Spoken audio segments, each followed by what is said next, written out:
I'm shooting my shot. Shot my way to the top. Won't stop. I'm shooting my Hi guys, welcome back to my channel, Empress Talika, and today I'm doing my third question on that series where I answer questions that you guys ask me on my DMs, on my Instagram, and on my YouTube.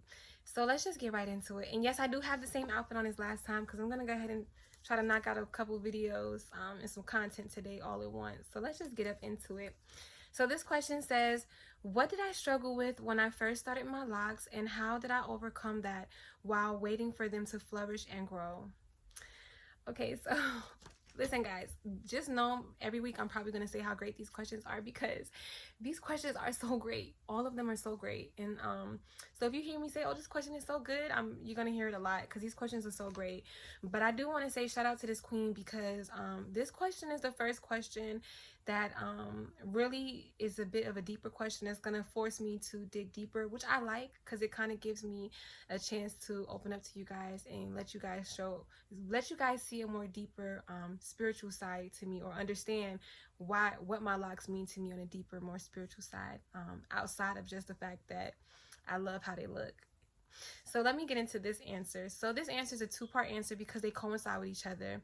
And so the first part of this answer was the biggest thing that I struggled with was feeling like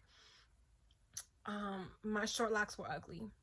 And I can't lie, I felt like the ugly stage was rough for me. And I'm gonna say that I say the ugly stage now just because that's how I felt. But from here on out, I would like for us to please work on changing it from the ugly stage to the maybe early stage. I like that better because there's no such thing as an ugly stage when it comes to locks. Every part of your journey is absolutely beautiful, and I'm sad that it took me so long to realize that, because I really honestly feel like I robbed myself of some of the joy and the lessons that I could have learned just if I would have fully just embraced that time. But I didn't, because I was still going through a process of where I had to remove any of the self-hate that I had. And I say self-hate because there is a deeper level of programming that makes us feel like that shorter lock stage is just not appealing or it's not beautiful, and it is. And I just want to really take a moment to say shout out to these queens out here who are in these earlier stages. They are slaying. I mean, I love the energy that they have with it. I've seen them wear it so proudly. I've seen them stunning. And I mean in the very early stages. I don't care how short it is. I've seen them rock it and look absolutely stunning with it. So I really want to commend the woman. And if you are watching this video and you are in the earlier stages, just please know that you are absolutely stunning and beautiful in that early stage. There's no such thing as an ugly stage with the locks. And two, please also enjoy that stage, because when it gets longer, you, believe it or not, start to kind of miss that stage. I know you may think maybe not, because when I was in the earlier stages, I was like, I'm never, when my locks get long,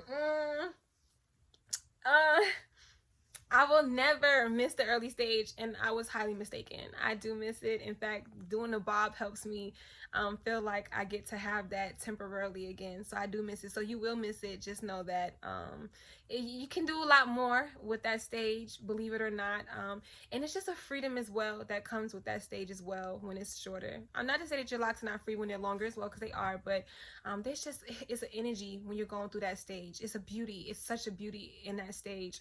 And so one of the biggest things that I struggled with was being able to see that beauty in that stage and not feel like there wasn't beauty because I was going through the quote unquote, and I'm gonna put quote unquote because there's definitely there's definitely an energy that goes around that stage that people kind of, and not always people, some of it's our own thoughts, but also like society can make you feel like that stage is an ugly stage when it really isn't. So that was the first thing that I really struggled with. But the second part to that like I said coincides with that first part, was that I struggled with constantly trying to put my hair in a bun, because I was so embarrassed in my early stages, and I felt like I was ugly in my early stages because my hair was so short and it was really thin on the tips because I had really bad heat damage because I was straightening my hair so much. because of that, I just felt like I could never be anything beyond cute in that stage when it was down. And I would put in the bun all the time. And honestly, I don't even know how I was fitting that. My hair was so short, honestly, that it barely could fit in the bun. And I had to bobby pin the back. And that caused damage down the line, because then I started losing my edges over time. But I was so obsessed with not wearing my hair, just letting it be free, just letting it do what locks do and grow and go through the process that it needs to go through. Instead, I was so obsessed with not wearing it down, because I hated how it looked, that I would overly put them in buns. I would even overly style it, because the buns were real sad looking, and because the hair just needed to be free so it could grow and flourish, like she said in this question.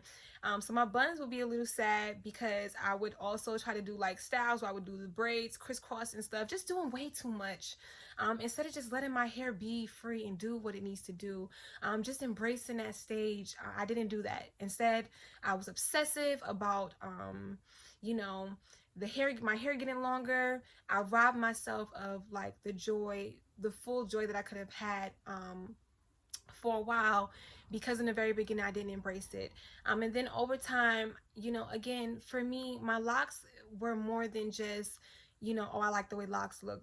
Locking my hair was such a spiritual thing for me, because I really had reached a place where I didn't realize how much self-hate I had, until some things took place, which would be a whole nother story for another day. But I did realize that at a certain point, I realized that I did have some self-worth and self-hate issues that I needed to address, because I did really feel like I needed to have really long straight hair down my back to feel like I was on the standard of beauty. So being able to love myself in that early stage was something that I heavily struggled with, but it was one of the most beautiful things at the same time, because it really allowed me to not just love myself, but just love what God blessed me with, which is my natural hair. It allowed me to appreciate and love it in ways that I didn't before. And so that was something that I really struggled with. And how did I overcome that? That was the first answer on what I struggled with. But now I want to answer how I overcame it. I overcame it by, for one, I stopped obsessing with overly retwisting my hair. Again, that stage I felt was ugly in all aspects. So I was overly retwisting, and my hair was getting thinner and thinner, and I reached a point where I just stopped and I just let my hair be free. I let it do what it was doing. I didn't obsess about my parts looking fresh. Even now, it's I had to go through that process even when my hair grew, with not being obsessed with you don't have to always see the parts. It's okay if hair is a bit frizzy. It's okay if it's not freshly done all the time. It's okay if it's not long. It's okay if it's just in its natural state. It's nothing wrong with that. It's a beautiful thing. And so I had to overcome that by reprogramming myself. I realized that I was programmed to feel this way by what society has shown me, what I've seen, what is portrayed as the standard of beauty when it comes to hair, even down to length, texture, these things. I had to reprogram myself and step back. First, I had to become cognizant of where these thoughts and where this false belief that this stage, that I was ugly in this stage, was coming from. And then once I was able to identify where it was coming from, which was from the programming that we all are exposed to on a daily basis from when we're young until we are adults, and constantly being shoved down our throats, whether it's through commercials, through advertisement, through magazines, through billboards, everywhere we're constantly being shoved this propaganda down our throats, and this false lie that our texture of hair is ugly, or that shorter hair and our texture of hair is not beautiful. And so I had to pinpoint where these false thoughts of like me being ugly, or me feeling like I could never surpass being maybe cute or decent until my hair was longer, where it was coming from. Why couldn't I just fully love and embrace this lock journey? Because I joined the lock community, and I got on this journey because of the fact that it was a process of spiritual growth for me, self-love, self-worth for me. So it bothered me inside so much that I couldn't seem to knock this feeling of like that I was in an ugly stage. which was the early stages. And so I overcame that by, after pinpointing what the source of it was, by reprogramming myself. So when these thoughts would come in, the negative thoughts, they'll come, and I would have to shut them down. And if I had to get a little nasty about it, I would get a little bit nasty about it. Like, yeah, don't even dare. Don't you dare. You look absolutely beautiful. Your locks are beautiful in every stage. You look I had to reprogram myself with these kind of thoughts, and I had to shut down these negative thoughts that I was having about myself and how I looked when my hair was in the shorter stages. And over time, I fought it enough to where I was able to fully embrace my hair and overcome that struggle. And so, like I said, in retrospect, I wish it didn't take me as long as it did, because I caused damage to my hair. Because like I said, I was overly retwisting and trying to style it up and just doing way too much. Just way too much, you guys. Like, honestly, way too much stuff to my locks. It didn't make any sense. I was actually just destroying my locks by doing too much. And so I do wish that I would have, been able to address that false lie that I believed earlier on. But I was thankful enough that I did catch it, and it did help me really increase the self-growth and the self-worth and the self-love that I was yearning for, that I had lost. That, my parents raised me to have self-love, love my skin, love my beautiful heritage, our heritage of being Black, to love my hair texture, the kinks, the curls, the thickness. I don't really care for the term nappy because of how it's portrayed, but the nappiness of it, like, just to fully enjoy and embrace every aspect of what I've been blessed with, and I just feel like at a certain point I had drifted so far from that, and I didn't realize it. And so with my locks, I was yearning and fighting to get back on track with that, but in that process I still had some unconscious or thoughts that were in my subconscious, so to say, that I was not fully cognizant of. And so I just really struggled with that in my earlier stages. So if you are in the earlier stages, like I said, I just want you to know that you are absolutely beautiful in all stages. There's no such thing as an ugly stage with the locks. And I want to really encourage you to embrace it. Let them be free. Enjoy them. Let them do what they're going to do. Don't try to stress out about, overly trying to style them or trying to force them to be some kind of form and things like that. Just let them be free. Let them do what they need to do.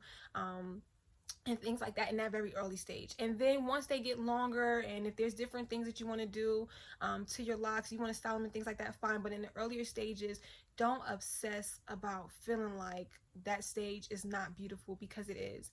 And so that is one thing that I heavily struggled on. And if there are people who have struggled with that as well, I do please encourage you to leave down below what may have helped you overcome it. I know nowadays I see, like I said before, my fellow lock queens, y'all out here just really killing it 100%. And so what I would also recommend, if you're ever feeling down and you're feeling like, oh, this stage is ugly, or I'm not that beautiful in this stage, or you're stressing to get out that stage with your locks, I heavily encourage you to go on Instagram, because they out here. Okay, they're out here. Go on Instagram and go to some of these lock pages. Go to these lock pages, like the lock community, locked. There are plenty. Just start typing in lock and they'll come up.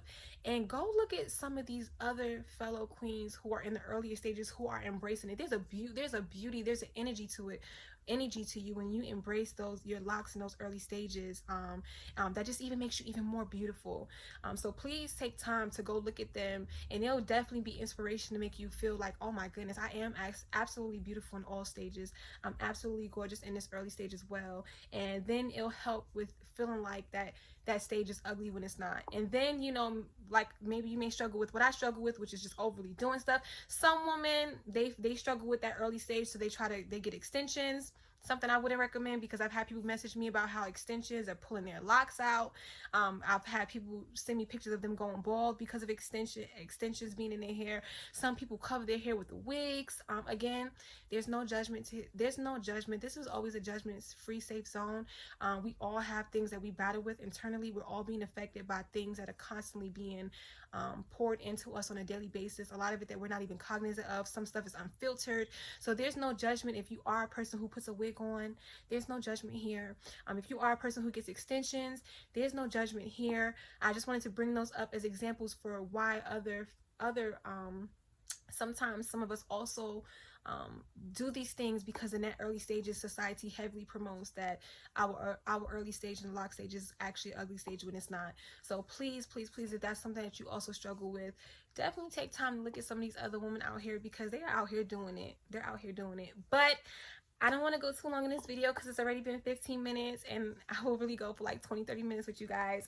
But I do hope that I fully answered that question on what I struggled with, was just like really understanding that there's no such thing as an ugly stage, and then not obsessing over overly styling and forcing my hair into some bun because I felt so embarrassed about it being so short, and I didn't want to just let it be free and walk around with it not being like some kind of styled up, which also caused damage to my hair down the line. And I overcame that by really digging deep and being aware of where that was coming from and making sure I get back to the root of why I locked my hair, which was because this is a spiritual journey, a journey of self-love, a journey of spiritual increasement, so to say, where I'm increasing my spiritual growth.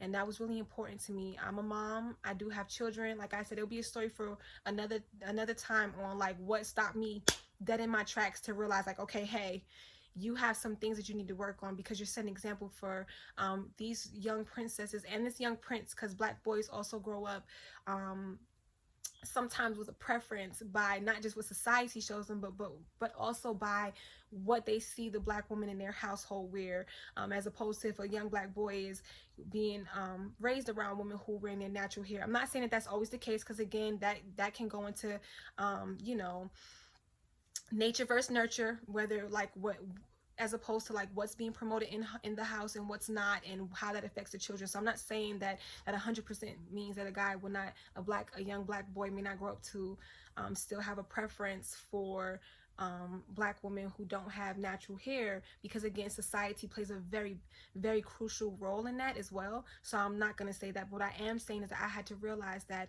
I was setting an example for 6 little eyes who were watching me, watching how I carry myself, watching how I act with hair, when I have hair in my head or when I don't. And I had to be more cognizant of the message that I was sending to them. And so you know, that was really important to me. So I do want to wrap it up here. I do again hope that this video wasn't too long, but again, please, if this is something that you also experienced and there was ways that you overcame it, or if there was other struggles that you found earlier on in your journey, and if there are other ways that you think will be useful and helpful on how you overcame it, please definitely leave it in the comments below. I definitely want this to be a page where we can share our experiences on our journey, share our ways that we have grown, and just share with each other so that we can all grow together. So I do hope you guys enjoyed this video. Please hit that like button if you did. Definitely subscribe if you stayed this long. You might as well subscribe if you stayed this long. Just come on. And definitely follow me on Instagram, DM me, message me, or leave comments anytime, and I will definitely make sure I answer them, either in a video or personally. Thank you for watching again. Bye. I'm shooting my shot, but I know I can't miss it. I'm shooting my shot like I'm in.